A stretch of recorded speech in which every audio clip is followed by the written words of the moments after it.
ஒரு மனுஷன் எலெக்ஷனுக்கு 6 மாதத்துக்கு முன்னால் 30 நாள் கம்முன்னு உட்காந்துருக்கான் பாருங்க. பாலிட்டிக்ஸே பண்ணாமல் முடியுமா சொல்லுங்கள்? ஒவ்வொரு நாளும் மீனிங்ஃபுல், ஒவ்வொரு மணி நேரம் மீனிங்ஃபுல். எப்பேற்பட்ட பொறுமையும் நிதானமும் காத்திருப்பும் மனோதைரியம் மனதிடமும் தன்னம்பிக்கையும் மன தெளிவும் இருக்கிறவரால் அது செய்ய முடியும். ஏகப்பட்ட பேச்சு பேசப்படுதுங்க, பதிலே சொல்லாம உட்காந்துருக்கிறதுக்கு ஒரு சக்தி வேணும் தெரியுங்களா?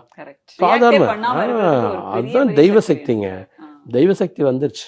எனக்கு 62 ஆண்டுகள் என்னுடைய அனுபவத்தில் திராவிட கழகம் அதிமுக இருந்து கழகம்ல தமிழ்நாட்டை சுரண்டி கெடுத்துட்டாங்க.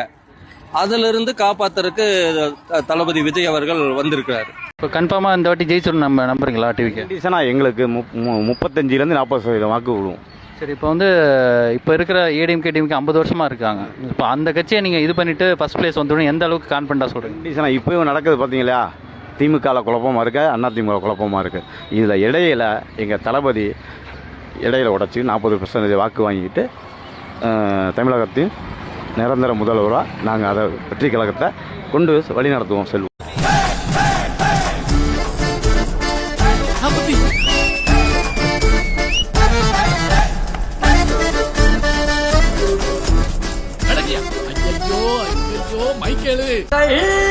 மன்னனே அன்பானே அண்ணனே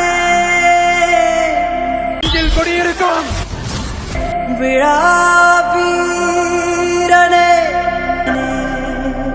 மன்னா மன்னா எங்க உரிமை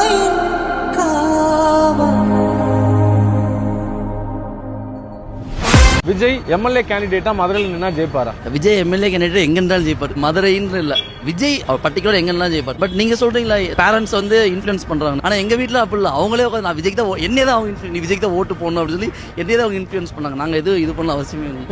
எப்படி சொல்றது, அவருக்குன்னு ஒரு பின்னம் வச்சிருக்காரு. ஆக்சுவலா ப்ரொஜெக்ட் சென்ஸ் ஆஃப் நான் நல்லதான் பண்ண போனேன் அவங்க அதான் நம்புறாங்க. ஏடிஎம்கே டிஎம்கே எல்லாமே ஓட்டு போட்டு தாண்டி வந்துட்டாங்க. சரி ஒரு மாற்று அரசு எதிர்பார்ப்போம் அப்படின்னு